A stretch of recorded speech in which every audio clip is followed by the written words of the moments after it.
saudara,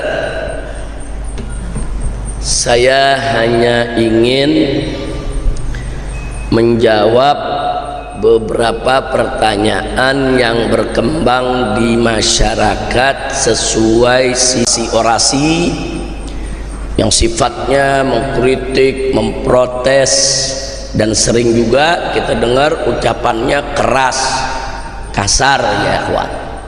Nah, ini hukumnya apa? Jawab jangan. Kapan? Kamis depan. Kalau demo udah selesai. Tapi ikhwan, kalau soal demo saya sudah pernah bahas di sini panjang lebar.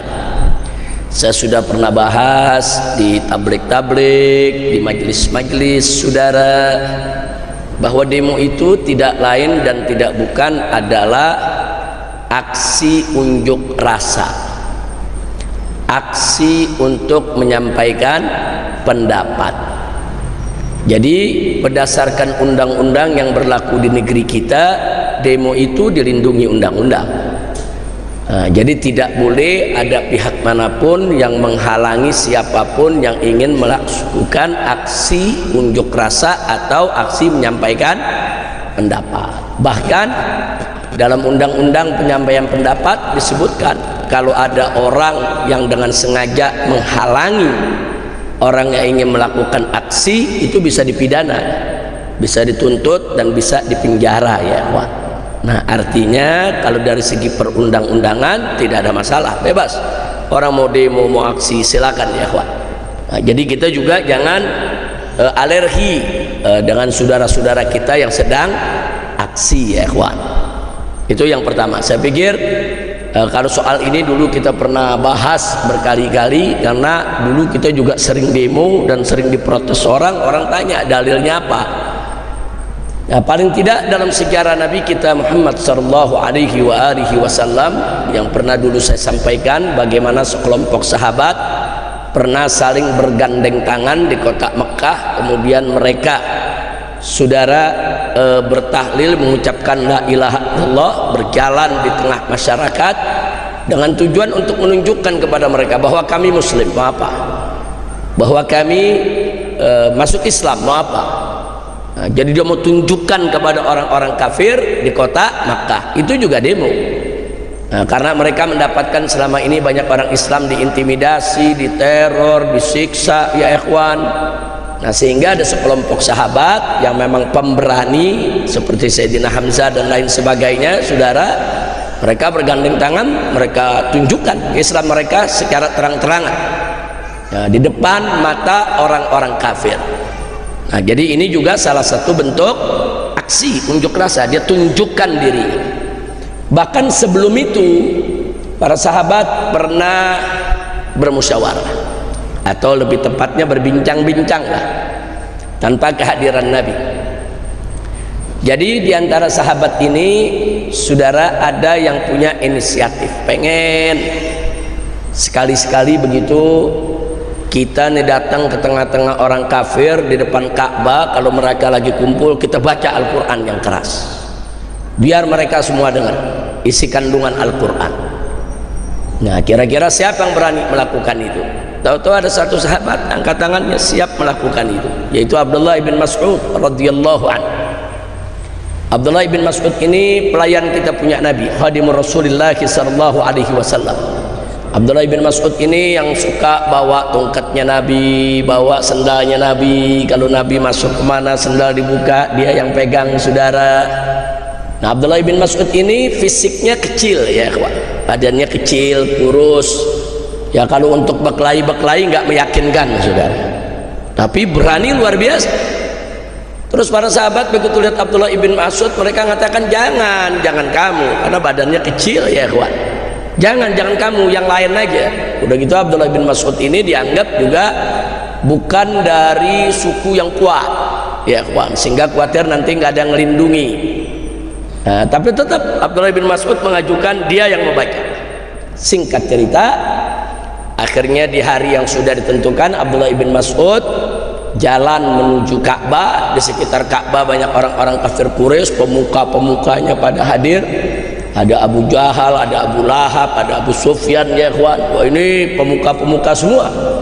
Nah, kemudian Abdullah ibn Mas'ud di hadapan mereka sampai mengelilingi Ka'bah membaca surat Ar-Rahman. Ar-Rahman allamal Quran. Baca satu ayat, baca sambil dia kencengin suaranya, ya ikhwan. Dan orang-orang kafir kaget. Apa yang dibaca orang ini? Mereka dengarkan semua. Ternyata dibaca ayat Al-Quran. Salah satu dari mereka mengatakan, oh ini yang diajarkan oleh Muhammad ini.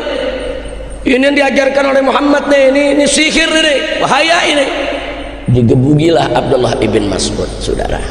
Dikeroyok, dikerubutin, digebuk, dianiaya, sampai lebam-lebam, saudara, bahkan sampai pingsan. Nah, jadi sekujur tubuh udah luka semua. Nah, singkat cerita, setelah dikeroyok sedemikian rupa, akhirnya mereka tinggalkan itu Abdullah ibn Mas'ud, saudara, dalam keadaan pingsan. Kemudian diangkatlah oleh para sahabat yang lain, dibawa, saudara, diamankan, diobati. Nah, begitu sudah siuman, sadar, sebagian sahabat bilang apa? Ya Abdullah, ya ibn Mas'ud. Kami bilang apa? Jangan kamu, ini resikonya, nggak ada yang lindungi dan jaga kamu. Tapi apa jawab Abdullah ibn Mas'ud? Wallahi, kalau kalian kehendaki, besok aku lakukan lagi. Masya Allah. Nah, saya nggak mau cerita panjang-panjang, saya cuma mau ngambil intisarinya. Itu namanya demo, ya ikhwan. Dia mendemokan, dia unjukkan ke hadapan orang kafir, ini ayat Al-Quran, kalian mau apa? Ini aku mau baca, mau tunjukkan keimanan, kalian mau apa? Walaupun dia seorang diri. Nah, dalam undang-undang kita juga kan kalau demo nggak mesti rame-rame, sendiri boleh. Nah, dilindungi, silakan sampaikan pendapat. Nah, jadi artinya memang di zaman Nabi namanya bukan demo, namanya bukan mudzaharah, ya kawan. Nah, tapi paling tidak di situ idhar syuur, dia tunjukkan dia punya perasaannya, dia tunjukkan dia punya sikapnya di hadapan orang-orang kafir, walaupun dengan resiko dianiaya. Nah, kejadian-kejadian yang tadi saya sampaikan, ya ikhwan, itu semua adalah bentuk-bentuk menyampaikan pendapat, bentuk-bentuk menunjukkan sikap, bentuk-bentuk, saudara, menunjukkan perasaan. Nah, jadi jangan bilang, oh demo tuh nggak ada dalilnya, haram itu demo, nggak nyunnah itu demo, saudara. Nah, bahkan ada yang bilang, ah, demo tuh nggak manfaat. Siapa bilang, saudara? Kita sering sekali merasakan manfaat demo, saudara. Ya bukti yang paling dekat kemarin aja, putusan MK mau dibatalin, begitu demo nggak jadi. Nah, kalau nggak demo jadi dibatalin, saudara. Jadi itu tuh barang udah jadi, tapi begitu demo nggak jadi, dia batalin.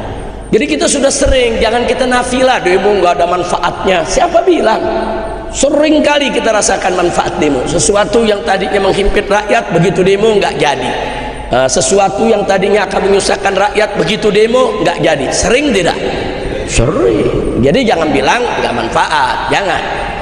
Jadi para mahasiswa kita, masyarakat, guru yang pada demo menyampaikan pendapatnya, saudara, mereka dibenarkan secara syariat dan dilindungi oleh undang-undang. Nah, jadi kita dewasa sedikitlah kalau kita menyikapi hal-hal seperti itu. Soal kita nggak mau demo itu soal lain.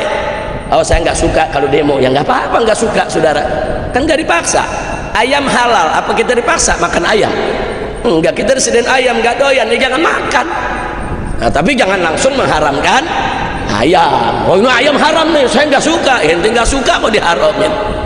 Nah, jangan demo boleh, saudara. Jadi jangan bilang lebih bid'ah, syirik, tidak nyunnah, ya ikhwan. Enggak betul. Kalau kita mau gali-gali, ternyata di zaman Nabi juga ada, hanya namanya bukan demo, tapi bentuknya kan ada, menunjukkan sikap, menyampaikan pendapat. Alhamdulillah. Nah, kemudian pertanyaannya sekarang, lalu bagaimana kalau demo itu ada orasi, protes, kritik?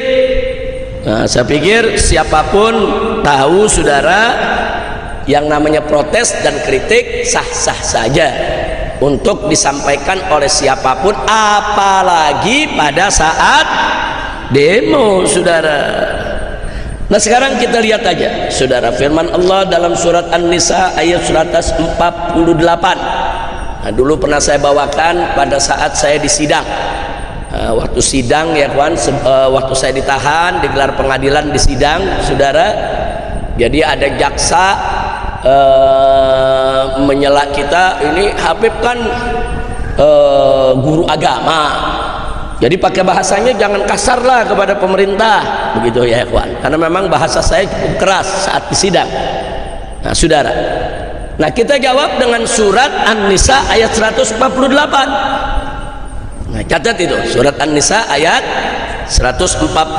Wallahu subhanahu wa ta'ala qala la yuhibbullahu al-jahra bis-su'i minal qawli illa man zulim wa kana Allahu sami'an alima. Shadaqallahul azim. Luar biasa ini ayatnya.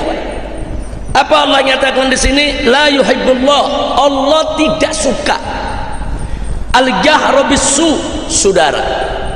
Orang al-jahra bis-su' minal qawli, orang yang mengucapkan kata-kata buruk secara terang-terang. Allah enggak suka kata-kata yang kasar, keras, buruk, saudara. Allah enggak suka. Artinya jangan diucapkan itu. Tapi selanjutnya Allah katakan apa? Illa, kecuali manzulima, orang yang dizalimi. Berarti ada pengecualian enggak? Ada, saudara. Nggak boleh kita berucap kasar. Iya, memang nggak boleh. Allah larang dan Allah tidak suka. La yuhibbullahu al-jahra bis-su'i minal qawli. Betul, Allah tidak suka dengan ucapan-ucapan buruk, apalagi diucapkan secara terbuka, terang-terangan. Allah nggak suka. Tapi jangan berhenti di situ, baca ayatnya, terusin. Illa manzulim, kecuali orang yang dizalimi. Jadi orang yang dizalimi, saudara, boleh dia mengucapkan kata yang kasar kepada orang yang menzaliminya. Dia dizalimi, dia dianiaya, terus dia katain itu orang sesuka hatinya, dia katain saudara dengan kalimat-kalimat yang buruk, boleh. Dia dizalimi. Nah sekarang kembali kepada demo-demo tadi, itu mereka yang berucap kasar kepada, ucap kata kasar kepada pejabat. Karena apa? Ya karena pejabatnya zalim. Kalau pejabatnya zalim, baik itu eksekutif, yudikatif, legislatif, kalau mereka membuat kebijakan-kebijakan yang menzalimi rakyat, berarti rakyat mazlum. Berarti rakyat orang-orang yang dizalimi. Lalu kalau rakyat yang dizalimi protes, boleh tidak? Kritik boleh tidak? Ngatain boleh, saudara. Ini pejabat brengsek, pejabat bejat, bikin susah rakyat, boleh. Kenapa tidak ya? Kira-kira jelas gak? Paham gak? Iya, tapi jangan kelewat batas. Jangan juga kita berucap kata kasar tapi yang nggak ada maknanya, sampai kalimat-kalimat kotor yang keluar. Nah itu nggak boleh juga, saudara. Jadi ada batasan-batasan yang harus kita jaga, dan jangan juga yang kita ucapkan berupa fitnah. Jangan. Jadi kezaliman itu memang fakta adanya, saudara. Nah, silakan kita protes, kritik. Jangan sesuatu kita tuduh zalim ternyata hoax. Ternyata kita hanya menelan berita-berita palsu. Oh katanya pemerintah begini, katanya begini, ternyata enggak. Nah terus kita maki-maki karena itu, nggak boleh, saudara, nggak boleh. Berarti kita yang salah paham. Nah maka itu sebelum kita menyampaikan pendapat kita, sebelum kita memprotes sesuatu, saudara, tabayun dulu. Tabayun, betul gak nih berita? Betul gak nih pemerintah punya putusan begini? Betul gak arahnya begini? Betul gak nih uang rakyat dikorupsi? Betul gak tuh ada korupsi? Nah kalau memang sudah ada indikasi-indikasi yang kuat, bukti-bukti yang gak terbantahkan, apalagi pemerintahnya main-main atau pilih-pilih, saudara. Kalau rakyat kecil terlibat narkoba, langsung tangkap, penjara 12 tahun. Nah giliran anak pejabat kena narkoba, senyap, tahu-tahu udah ada di luar. Narkoba tuh hukumannya bukan ringan, saudara. Saya waktu di penjara kemarin ditaruh di blok narkoba, saudara. Nah di blok narkoba itu ada 100 orang lebih, semua tuh terlibat narkoba, dan hukumnya berat-berat, saudara. berat-berat. Paling ringan saat itu yang saya dapatkan cuma 5 tahun, rata-rata di atas 10 tahun saudara. Bahkan kadang-kadang di antara mereka ada juga cuman korban. Artinya korban, dia dititipi sesuatu, dia nggak tahu isinya apa, tahu-tahu begitu digerebek dia yang kena. Begitu dilihat barang buktinya banyak, dia kena 15 tahun di penjara. Tapi dia nggak bisa berbuat apa-apa, orang barang buktinya ada di tangan dia. Makanya anda nih khususnya anak muda, hati-hati terima titipan. Kalau orang kita nggak kenal, bahkan dari yang kita kenal pun juga kita mesti hati-hati. Kalau kita tahu, wah ini orang brengsek deh, dia orang suka mabuk, dia orang suka narkoba, tahu-tahu nitip sesuatu sama kita, tunggu dulu, jangan main terima. Nanti begitu dia titip, tahu-tahu pas ada penggerebegan dia yang ngilang, kita yang digerebek, kita kena, tahu-tahu kena penjara 15 tahun. Dan itu saya dapatkan ya kawan, anak-anak muda. Di apa namanya, pada saat saya ditahan di Mabes Polri, anak-anak muda, ya betul, ada sebagian ngaku, ya Habib saya salah, memang saya ikut mengedarkan, saya salah, saya memang kurir, saya salah, memang saya menggunakan. Tapi ada juga yang nggak salah, cuman waktu diperiksa ya digebugin, mesti ngaku, itu kan jadi masalah. Nah, orang kalau udah digebugin saudara, digebugin, disiksa, disetrum, jempol ditindih dengan kaki ujung meja saudara, yang nggak berbuat juga terpaksa ngaku, nggak kuat orang ditahan, nggak boleh, karena pemeriksaan semacam itu nggak boleh.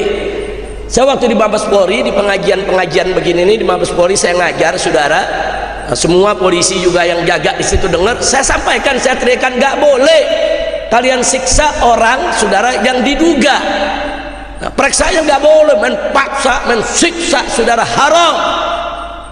Nah, nggak boleh kita berbuat zalim begitu, nggak boleh ya kawan. Makanya nih kepada anak-anak muda saya ingatkan, kalau ada yang nitip barang apapun, nitip di rumah kita, nitip di mobil kita saudara, bahkan yang sekarang kesian ini tukang-tukang ojek saudara, ada mereka kirim apa namanya, kirim barang sekarang memanfaatkan Gojek, kan Gojek nggak tahu isinya apa ya kawan. Tapi ala kulihal, kalau Gojek masih bisa menghindar, pesanannya kan biasa ada di HP itu. Bang kirim ya kemari ya, ini begini, dia bisa tunjukkan, saya cuma nganter Pak. Nah ini yang ngirim siapa, ini nomor teleponnya Pak, dia yang ngirim Pak, saya disuruh kirim kemari. Kalau Gojek gampang menghindar, ada bukti lah di HP-nya saudara. Tapi kalau yang bukan Gojek, saudara hanya karena pertemanan, titip sebentar ya, toto dia jalan, toto digerebek. Emang orang yang lagi mau nitip tadi lagi diikuti saudara sama tim buru sergapnya polisi saudara, tahu-tahu dikasih seseorang, begitu digerebek, yang kena, yang dipenjara, yang dihukum adalah yang megang barang bukti tersebut ya kawan. Nah, jadi sekali lagi tolong hidup di zaman sekarang kita harus lebih banyak hati-hati. Nah baiklah, kembali kepada apa yang kita sampaikan tadi saudara. Karenanya kalau pemerintah nggak mau didemo, bikin undang-undang yang bagus, bikin regulasi yang bagus. Kalau pejabat nggak mau didemo, ya jangan jadi pejabat brengsek. Nah kalau ada presiden nggak mau didemo, ya jadi presiden yang baik. Kalau DPR nggak mau didemo saudara, ya bikin undang-undang yang manfaat, yang nggak bertentangan dengan agama, yang manfaat buat rakyat saudara. Nah kalau nggak mau didemo saudara, jangan menyalahgunakan kekuasaan saudara. Nah jangan cawe-cawe untuk kepentingan keluarga, undang-undang seenaknya diubah. Orang lain nggak boleh, tapi kalau anaknya boleh. Oh ada undang yang larang, undang-undang dirubah media. Ini negeri bukan punya bapak moyangnya saudara, ini negeri bukan perusahaan pribadinya. Nah maka itu saudara, pejabat-pejabat brengsek seperti ini wajib memang didemo. Kalau saya katakan harus didemo, nggak boleh dibiarkan saudara, harus didemo, harus ditentang, harus dilawan. Nah dan jangan lupa Nabi mengatakan bahwa afdolul jihad kalimatu haqqin amama sultanul jair. Sebaik-baiknya jihad adalah kalimat hak yang disampaikan di hadapan pemimpin yang zalim, pemimpin yang jahat. Nah, jadi sekali lagi saya mendukung sepenuhnya, saya mendukung sepenuhnya saudara, demo-demo yang dilakukan oleh mahasiswa, oleh buruh, oleh masyarakat, oleh rakyat dalam rangka untuk melawan kezaliman dan menegakkan keadilan. Karena kenapa saya harus mendukung? Karena itu bagian daripada amar ma'ruf nahi munkar. Cuman yang saya ingatkan, jangan kebablasan dan hati-hati, jangan sampai ditunggangi.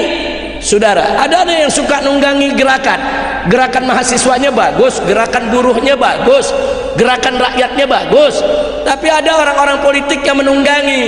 Saudara, ya katakanlah kemarin kita bicara soal putusan MK, kan ada partai politik saudara yang ikut mengompori, karena kalau itu nggak jadi dibatalkan, partai politik tadi diuntungkan. Nah begitu nggak jadi dibatalkan, begitu mahasiswa berhasil dengan demonya, saudara, ya dia sudah sampai di situ aja berjuangnya. Karena partai politik itu hanya ngincer, kalau ini nggak jadi dibatalkan, saya bisa mengusung saudara calon saya, itu aja tujuannya. Nah ini yang kita mesti waspada. Kadang-kadang partai politik begini, saudara, sok jadi pahlawan, pura-pura bela mahasiswa, pura-pura bela rakyat.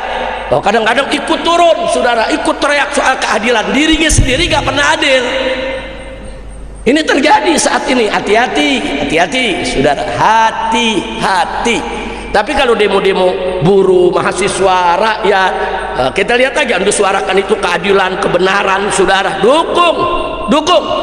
Jangan ragu-ragu rakyat Indonesia untuk mendukung, saudara, karena memang, saudara, di kondisi politik kita di negeri ini yang sudah partai semua diborong untuk mendukung rezim, partai nggak bisa diharapkan lagi untuk membela rakyat, maka rakyat harus membela dirinya sendiri, saudara. Nah kalau gara-gara demo ada macet, jalan kita terganggu, ya maklumin, saudara, nggak tiap hari kok, setahun sekali, sebulan sekali, nggak apa-apa, saudara, maklumin aja. Bahkan kita doain, mudah-mudahan demo mereka berhasil, mudah-mudahan mereka dijaga oleh Allah, mudah-mudahan mereka diselamatkan, mudah-mudahan mereka jangan sampai ditangkap, disiksa, saudara, oleh oknum-oknum aparat yang bejat. Doain. Kalau kita udah nggak demo, jangan nyumpain. Udah nggak demo, jangan maki-maki yang demo. Jangan, udah nggak demo, doain. Nggak mau doain, minimal diam. Nah, minimal diam, saudara. Nah mudah-mudahan kalau sudah sedemikian rupa, jadi kita tahu bahwa gerakan-gerakan demo yang terjadi saat ini kita dukung, tapi kita mesti waspada, jangan sampai ditunggangi, saudara, oleh kepentingan politik sesaat. Na'udzubillah menjadi, karena begitu ada partai sekarang nih, wah, tampil kritik pemerintah, bicara keadilan, bicara udah semuanya lah, dia bicara, dia habisi pemerintah, padahal presiden yang dikritiknya kemarin dia yang dukung, dia yang piara 10 tahun, saudara, dia yang bela habis-habisan, dia ikut menikmati, saudara. Tapi begitu di ujung merasa nggak bisa dimanfaatkan lagi, tampil tengah masyarakat jadi pahlawan. Jangan ketipu yang begini, saudara. Jangan ketipu, saudara. Ini orang Indonesia ini gampang ngelupain catatan-catatan buruk, di mana saat mereka punya kekuasaan mereka lupa merakyat kecil, begitu kan? Makanya hati-hati, saudara, hati-hati. Jadi kalau mau ikut yang murni, mahasiswa, buruh, rakyat yang murni. Tapi kalau udah ada kepentingan politisi, hati-hati. Kira-kira jelas tidak? Ada yang nanya, Habib nggak turun, Habib? Banyak yang nanya, Habib kemana? Jawab saya gampang, dulu gue turun, lu nggak turun. Sampai capek, sampai kita di penjara, sampai laskar kita dibunuh, saudara, lu pada diem aja. Nah, sekarang lu baru pada teriak, gue nonton dulu dah. Masya Allah. Tapi bukan berarti saya nggak dukung, enggak, saudara. Kalau gerakan mahasiswa, buruh, tani, insya Allah semuanya murni. Cuman yang teriak-teriak nyariin saya bukan yang begitu. Ini yang nyariin yang kemarin maki-maki kita, yang kemarin menghina-hina kita, yang kemarin ikut musuhin kita, pada nyariin Habib Rizik. Mana Habib Rizik? Tumben lu nyari. Masya Allah, kacau tidak? Nah, dipikir kita nih anak baru gede yang begitu dicari langsung nongol. Tunggu dulu, kan kita bilang setan sama setan lagi berantem, nonton dulu, tenang-tenang dulu, santai, nggak usah buru-buru. Insya Allah ada waktunya, insya Allah. Yang penting posisi kita semua, saudara, saya, anda, semua jamaah majelis taklim dimanapun juga, umat Islam dimanapun anda berada, posisikan kita sebagai muslim yang beramar ma'ruf nahi munkar. Itu aja. Maksudnya apa? Kita nggak peduli besok presidennya siapa, kita tetap amar ma'ruf nahi munkar. Kita nggak peduli besok gubernurnya siapa, kita tetap amar ma'ruf nahi munkar. Kita nggak peduli besok siapa menang siapa kalah, yang penting kita tetap amar ma'ruf nahi munkar. Bukan berarti kalau yang besok menang yang kita pilih, yang menang yang kita suka, terus kalau dia maksiat terus kita diam. Oh enggak ya ikhwan, enggak, kita boleh dukung siapa saja, kita dukung, tapi begitu dia jadi saudara, tetap kita wajib amar ma'ruf nahi munkar. Karena memang posisi habaib ulama mestinya begitu, amar ma'ruf nahi munkar. Jadi habaib dan ulama itu bukan oposisi, bukan, beda. Amar ma'ruf nahi munkar dengan oposisi beda ya ikhwan. Kalau oposisi itu memposisikan diri berhadapan dengan pemerintah, menjadi pihak pengkritik saudara, menjadi pihak penyeimbang saudara. Nah biasanya dalam seni politik saudara, yang namanya oposisi itu sering membabi buta saudara untuk mengkritik lawan politiknya. Oh lawan politiknya pemerintah, jadi apa saja yang dilakukan oleh pemerintah mereka kritik, apa saja yang dibuat oleh pemerintah semua mereka anggap jelek. Itu oposisi, seringnya begitu. Kalau ulama nggak boleh begitu saudara, nggak boleh saudara. Kita kepada pemerintah selama putusannya bagus, tidak bertentangan dengan syariat Islam, tidak merugikan rakyat, tidak membahayakan negara saudara, maka wajib kita dukung, wajib kita terima. Oh ya, ini putusan bagus, baik dari segi agama, bangsa, negara, semuanya baik, dukung, jangan ragu-ragu untuk memujinya. Walaupun kita nggak suka kepada pemerintahnya saudara, puji, yang berhak dipuji puji saudara, walaupun datangnya dari orang kafir sekalipun, kalau dia benar, dia mengambil keputusan yang bagus saudara. Jadi kita lihat substansinya saudara, kira-kira jelas tidak?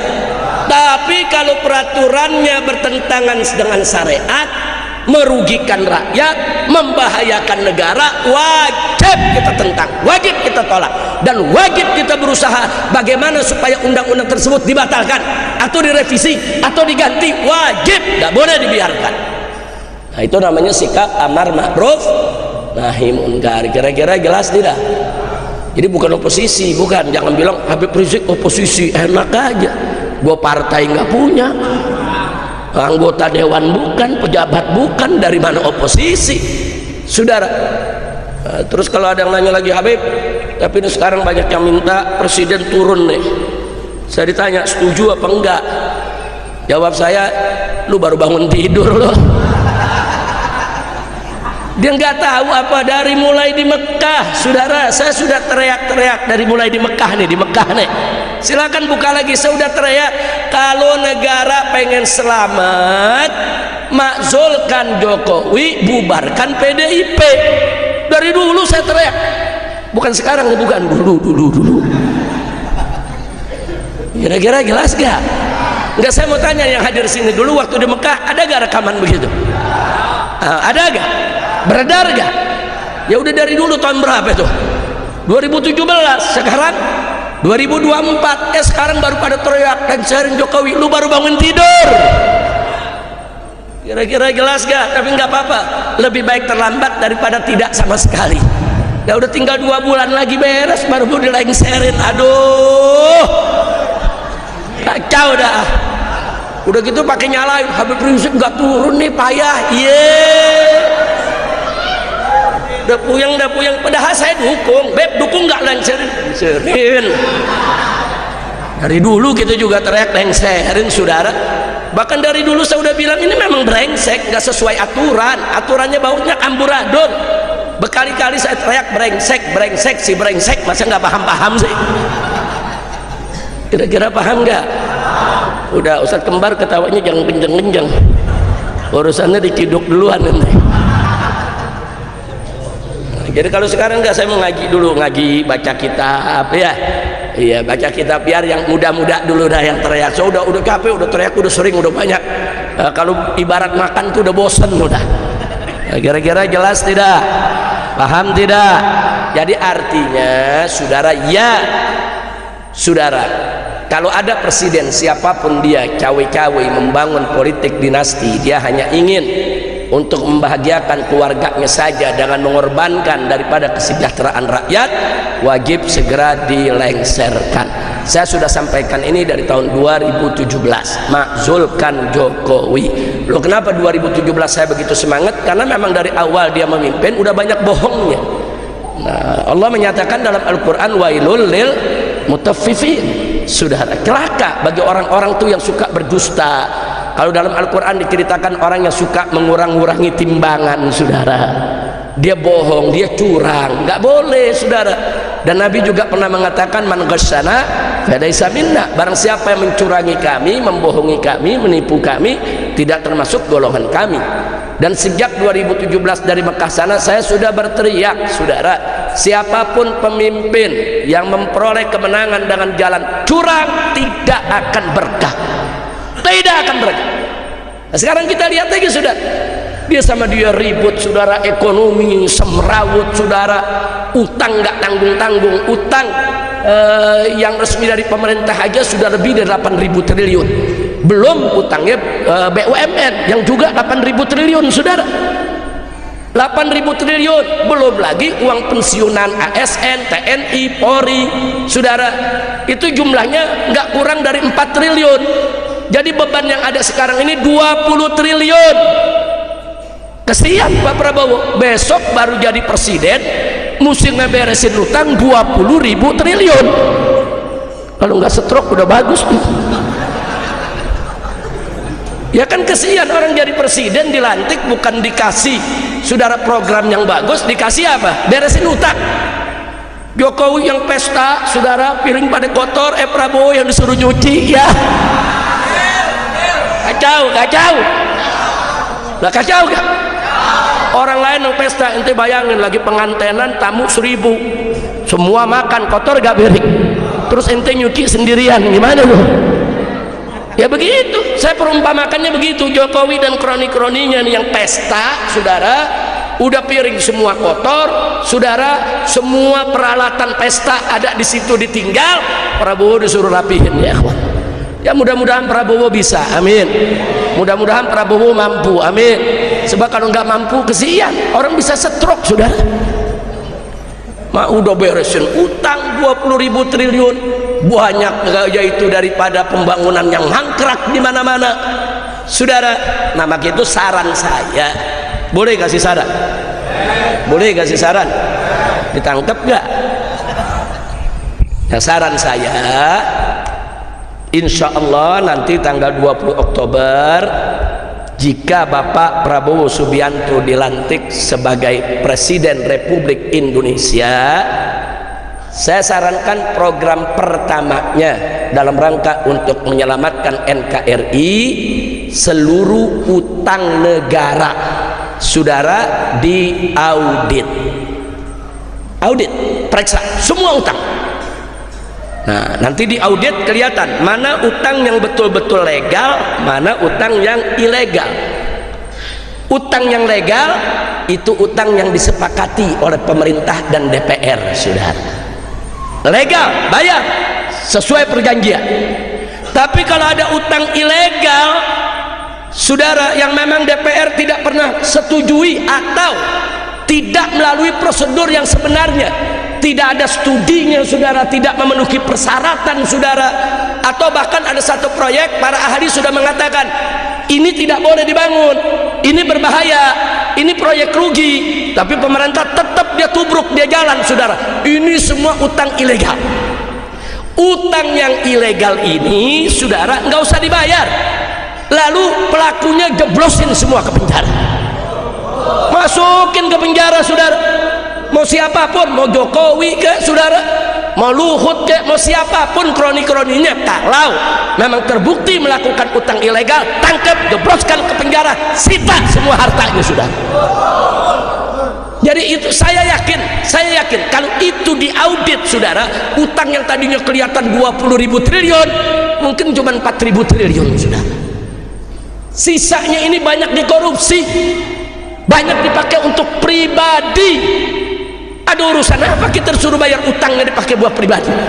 Ada urusan apa kita disuruh bayar utang, saudara, yang dipakai, saudara, untuk kepentingan satu kelompok, bukan kepentingan bangsa dan negara. Kira-kira jelas gak? Setuju gak? Ente yang setuju. Prabowo wallahu a'lam. Tapi kalau Prabowo lakukan ini saudara, insya Allah saudara, beliau akan bisa memimpin dengan mudah, dengan sejuk, dengan damai, dengan tanpa beban yang berat, insya Allah. Jangan semua utang dibayar. Tunggu dulu, periksa dulu dong, ini utang siapa? Oh, ini utangnya benar, legal, ini berdasarkan studi kelayakan. Oh, ini sudah setuju DPR, ini memenuhi syarat, kita bayar itu utangnya, Pak. Nggak boleh kita lari dari utang. Utang wajib kita bayar. Dengan negara mana kita utang? Bayar. Oh, ini utang nggak layak, ini utang ilegal nih, ini nggak pakai persetujuan DPR, padahal mestinya setujuan DPR. Oh, ini nggak pakai studi kelayakan, padahal seharusnya ada studi kelayakan. Wah, ini melanggar aturan. Oh, ini nggak pakai AMDAL. Nah, kalau memang itu semua melanggar, itu nyatakan sebagai utang ilegal.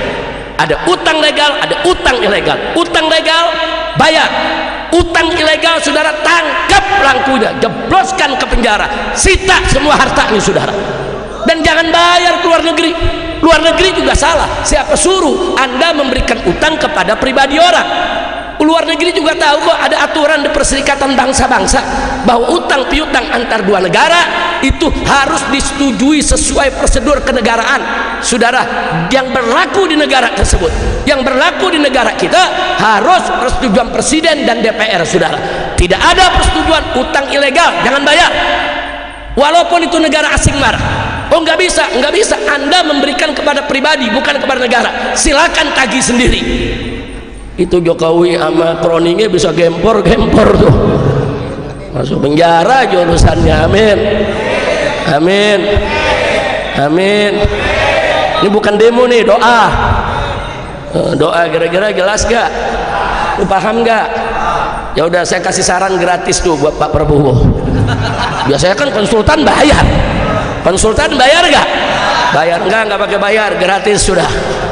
Nah, jadi bagaimana caranya Pak Prabowo begitu dilantik, kalau mau didukung oleh rakyat, didukung habaib, didukung ulama, dan agar Anda tidak banyak beban untuk mengatur pembangunan negara Indonesia ke depan, saya sarankan langkah pertamanya audit semua utang pemerintah maupun swasta ya kawan, semua diaudit.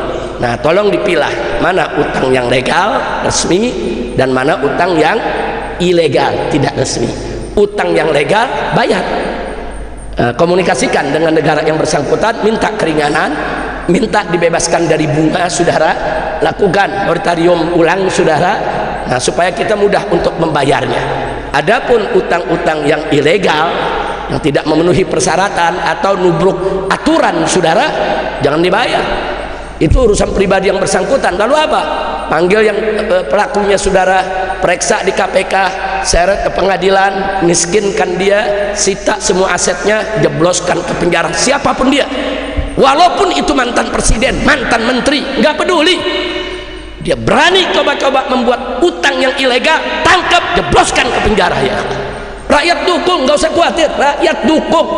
Saudara, saya tanya, kalau Prabowo melakukan itu saudara, semua koruptor dijebloskan ke penjara saudara, setuju tidak? Dukung tidak? Takbir. Udah cukup, aneh ngaji jadi demo ntar.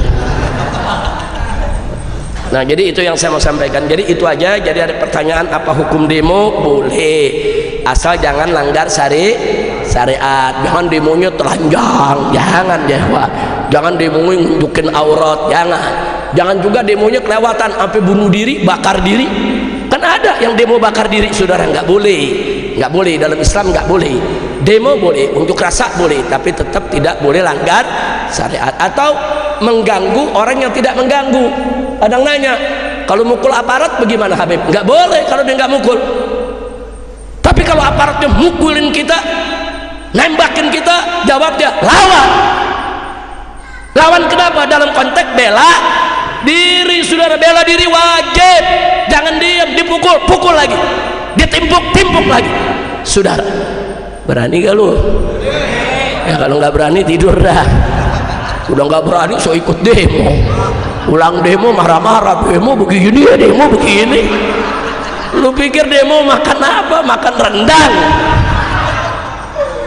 Udah kira-kira jelas gak? Jelas. Nah maka itu saya himbau kepada aparat kepolisian, perlakukanlah para pendemo di mana tempat, jangan represif. Itu anak-anakmu juga, adik-adikmu juga, itu bangsa Indonesia, satu negeri denganmu. Jangan yang demo disemprot gas air mata juga bubar, saudara. Nggak usah pakai ditembakin, ada pakai peluru karet, saudara, nggak boleh. Sampai ada yang matanya buta, telinganya jadi rusak, budak, saudara, hidungnya patah, apa? Nah maka itu saya minta kepada aparat baik TNI maupun Polri, hadapilah para pendemo, yaitu dengan sikap yang baik, saudara, dengan persuasif, bukan dengan langkah-langkah yang represif. Nah kalau mereka bilang enggak, tapi pendemonya nih nimpuk duluan, yang saya lihat rekaman provokator yang nimpuk, ujung-ujungnya provokator dari sono juga. Iya, kok Habib tahu? Kan pengalaman. Dan kita juga pengalaman demo, betul? Kita udah baik, udah rapi, baca selawatan, salatullah, salamullah, dari sono batu twing, kena laskar marah, laskar timpuk lagi, ada provokator. Kira-kira jelas gak? Udah jangan pakai alasan Habib ini karena mahasiswanya ya represif. Itu reaksi gara-gara ente represif, betul? Jangan kenyang-kenyang, betulnya ditangkap loh. Ini urusannya Masjid Al-Isra digerebek ini ntar. Masya Allah. Udah dah. Jadi kalau cerita soal demo nggak usah cerita lah, kita udah pengalaman, udah demo puluhan tahun gitu, udah demo ya ikhwan. Kita udah tahu bagaimana dijebak, bagaimana diakalin dan seterusnya. Justru dengan pengalaman itu saya ingin berbagi dengan aparat keamanan TNI maupun Polri. Yakinlah kalau para mahasiswa buruh tani dihadapi mereka dengan persuasif, dengan baik, dengan damai, dengan sejuk, enggak bakal ada demo anarkis, saudara. Kalau mereka bersuara keras, ya nggak apa-apa, memang demo mesti keras ke suaranya. Kalau mereka coret-coret itu tembok, ya udah besok cat lagi, kenapa sih? Kalau mereka ngerubuhin pintu, ya besok panggil tukang las betulin.